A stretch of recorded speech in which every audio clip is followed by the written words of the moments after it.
Hello, hope you are doing well.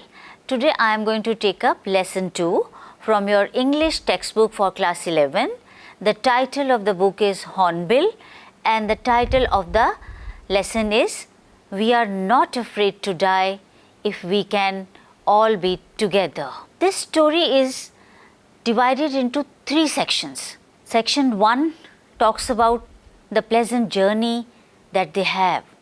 Section 2 facing the waves, and section 3 searching the island. The story We Are Not Afraid to Die If We Can All Be Together is a tale of extreme courage and skill exhibited by Gordon Cook, his family and crewmen in a war with water and waves for survival. Please mark the words war with water and waves for survival. The story begins with the author introducing his family and their passion for sailing. They had dreamt of sailing round the world like Captain James Cook, the famous explorer, and for 16 years they spent all their leisure time honing their seafaring skills in British waters. So this shows that they were working towards this for many years. Their boat, Wave Walker, was 23 meters long and was a 30-ton wooden hull structure. It was built with utmost care and expertise. They had spent months fitting it out and testing it in the roughest weather they could find. So this was the preparation that they were doing to go on a voyage.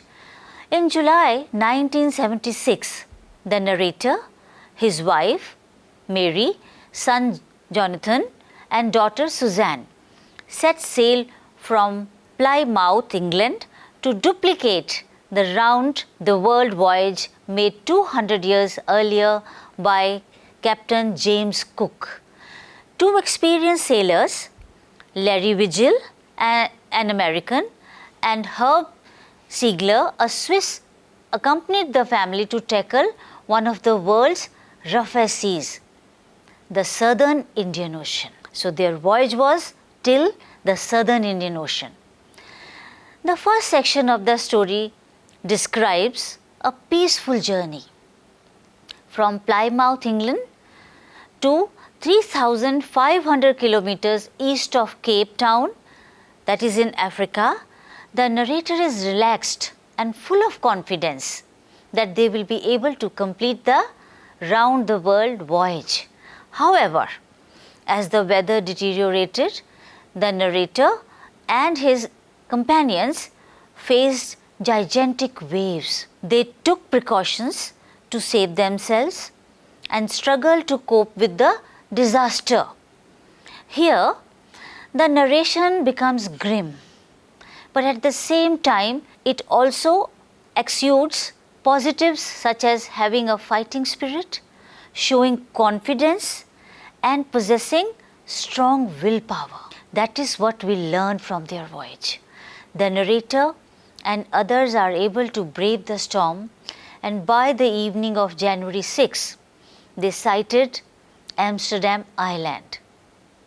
The narrator is now relaxed. Joy, relief, and complete confidence are apparent in the narration. The writer mentions the distance and dates to give us a picture of the journey. I would want you to read the chapter on your own. Once this session is over, you can read it, and then you write down the events as per the dates and what happened on those days. This will really help you learn the lesson better. The first part of the journey was about 1,05,000 kilometers up to Cape Town. On 25th December, the writer's ship was in the Southern Indian Ocean, 3,500 kilometers to the east of Cape Town. The family celebrated their new year on board the ship. Despite atrocious weather, They had a wonderful holiday, complete with a Christmas tree. New Year's Day saw no improvement in the weather. They were hoping that the weather would change, but it did change for the worse. Earlier the weather was nice, but now it was becoming from bad to worse. At dawn on January 2nd, the waves were gigantic. Unfriendly weather and gigantic waves made them slow their speed, drop storm jib and take other precautions. Do you know what a storm jib is? It is used in a storm to reduce the sail area to the minimum required for maintaining maneuverability of the vessel. Now let's move ahead with the story. Facing the waves was truly challenging. As the ship tossed up and down, the sailors could see endless, enormous waves rolling towards them. The screaming of the wind and spray was painful to the ears. It was so harsh that they could not tolerate it, but there was no way out. In fact, the danger was so obvious that the sailors completed life raft drills, attached lifelines and life jackets and waited. There was an ominous silence, as if a storm was building up, the kind where you feel like if you even made the slightest sound, it would invite the biggest trouble. So what do you understand by ominous silence? Ominous silence means an unpleasant and threatening silence. It means something bad is going to happen. They were all afraid of the storm. So they had prepared themselves the best they could do. They had put on their life jackets. They had prepared everything for the eventuality. But let us see what happens.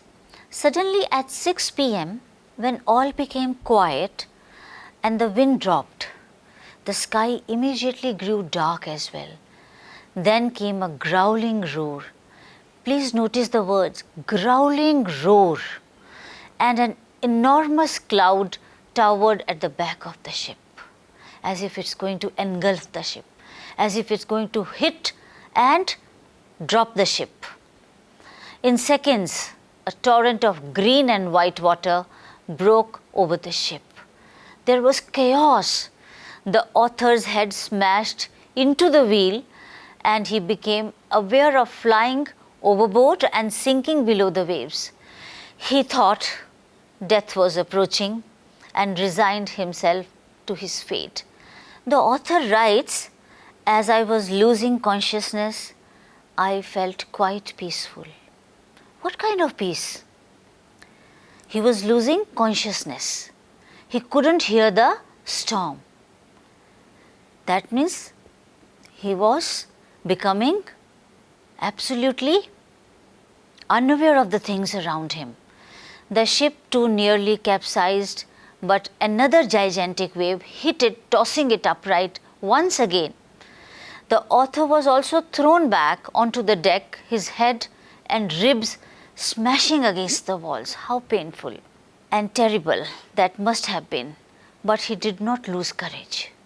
This story is about courage and survival. In the face of adversity, he was doing his best to save the ship and also to save his family.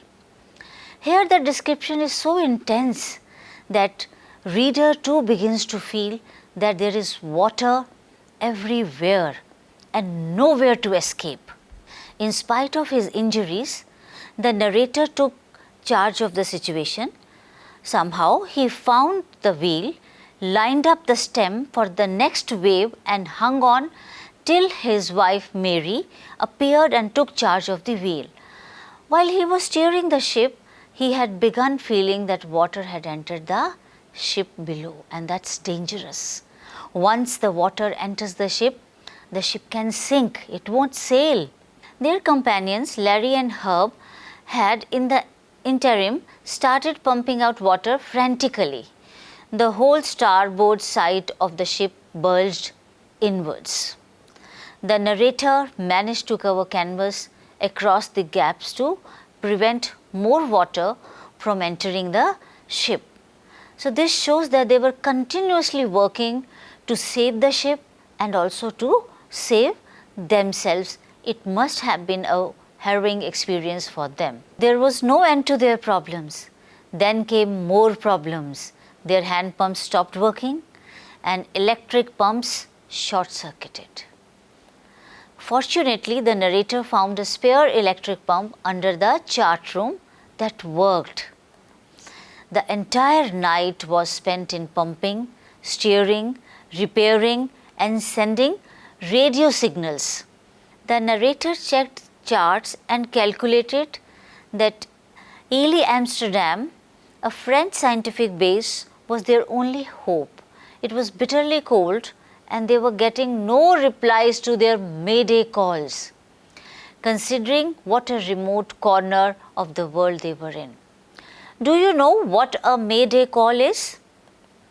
A mayday call is a distress signal used during emergency procedures. It indicates a life-threatening emergency, especially one faced by aviators and mariners. However, firefighters and police forces also use them.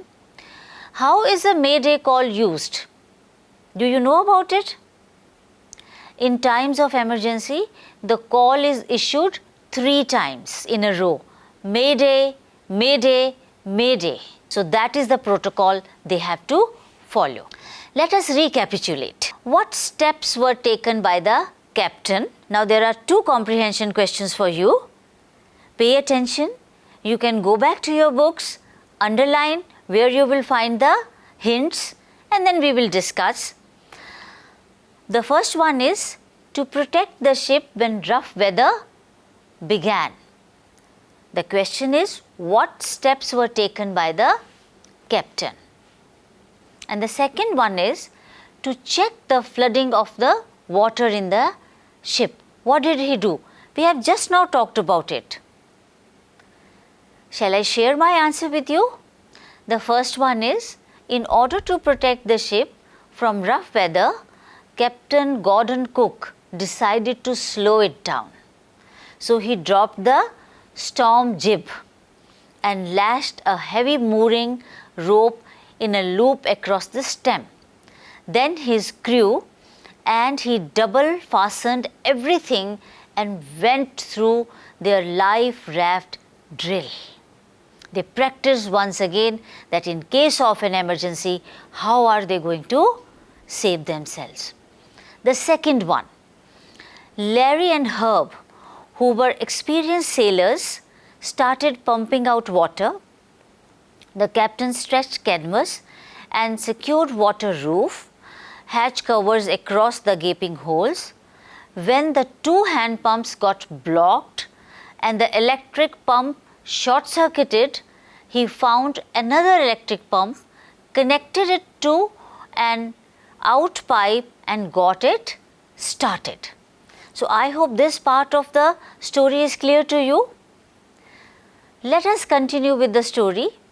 The whole narration is so powerful, it seems as if we are watching a movie. The kind of sentences, the kind of actions that have been described by the author, we feel as if we are watching a movie, isn't it? Even while reading, we get the same feeling as if we are reading a movie script.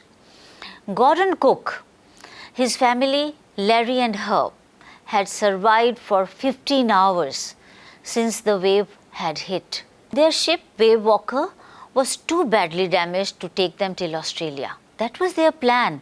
They wanted to reach Australia. So, Cook checked the charts once again to see the location, to check their route, and calculated that there were 2 small islands a few hundred kilometers east of where they were, almost like little pinpricks in the vast ocean. Underline the word pinpricks. What is a pinprick? See how beautifully the author has used the figure of speech simile. Like little pinpricks, used by the author is so apt. It is able to convey scale and how tiny the islands were compared to the vastness of the sea surrounding them. One of these islands, Amsterdam, was a French scientific base, as we had discussed earlier, but unless the wind and seas abated so that they could hoist sail, the sailors' chances would be slim indeed. The great wave had put their auxiliary, which means supplementary engine, out of action. There was an extensive damage to their ship. On January 4, after 36 hours of continuous pumping, that means they were pumping out the water continuously, the ship reached the last few centimeters of water. The crew headed for where the narrator thought the two islands are. His wife Mary found some food and everyone ate their first meal in almost 2 days.